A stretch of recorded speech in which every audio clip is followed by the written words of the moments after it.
Hi friends, welcome back to my channel. I hope you are very well. Today I wanted to recommend you some short books for Jane Austen July. And I would love to hear if one of these books caught your interest, and if you have some recommendations, please write them on the comments. The first one is 33 Writers and Why They Read Jane Austen. Each essay talks about one very interesting aspect of the novels.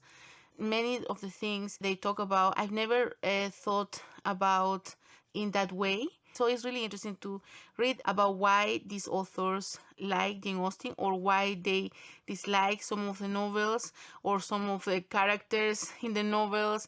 And there are some opinions I don't agree with, but it is really enriching to read about all these opinions and all these aspects about Jane Austen's books. The second one is an A to Z of Jane Austen. It has essays about totally different things. For example, S is for servant, T is for theater, L is for letter, M is for matchmaking. And it was very exciting to read about all these topics. It was enriching and really gave me food for thought. Then I had two very fun books, and they are very short reads. This one is How to Read a Dress. It has really beautiful pictures and very good explanations of the kind of dresses that were worn at the time. I have no idea about dressmaking, so I appreciate the explanations, and I really had fun just looking at the pictures, and it made me also feel a little bit immersed in Jane Austen's time, because you can think, oh, this is something that Jane Austen definitely wore. This book, Jane Was Here, an illustrated guide to Jane Austen's England. It's a book that I always recommend. It is very aesthetically pleasing, it is very colorful. It has lots of beautiful illustrations, witty little details, and I love how this book was written.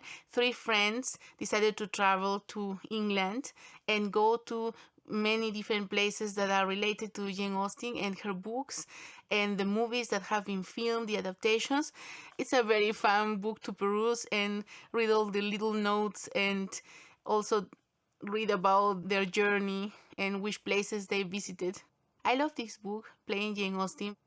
It was published in 1895, and now it has been republished by the British Library. I just love the idea of an actress that she chose some scenes from the books and she adapted them for a theater performance. And so, for example, you have the reading of Jane Fairfax's letter, duologue between Miss Bates and Emma, and then a strawberry picnic, duologue between Mrs. Elton and Mr. Knightley. I am very glad that I got this beautifully made book because it offers more than I expected. I love the introduction that talks about Jane Austen and where she lived and for how long. This book, I think, has important information, but it is not overwhelming. What I love are the beautiful illustrations. And when I read this book, I felt like a little like I was in Bath. I find Jane Austen's novels in Bath very exciting. I love the idea that she used her experiences living there to write her books. I love it, especially Northanger Abbey. Then Jane Austen's London, a tour guide for the modern traveler. It has lots of pictures and illustrations, and you get also very interesting information, but it is definitely more difficult to get into, especially if you are not walking there in London. I found it nevertheless very informative, and I enjoy perusing the pictures and reading the tidbits of information about so many very interesting aspects of London at the time of Jane Austen. I love this very lovely book, Tea with Jane Austen. You learn a lot about how tea was consumed during the Regency time, and also about Jane Austen's life. And I would love to hear if one of these books caught your interest, and if you have some recommendations, please write them on the comments.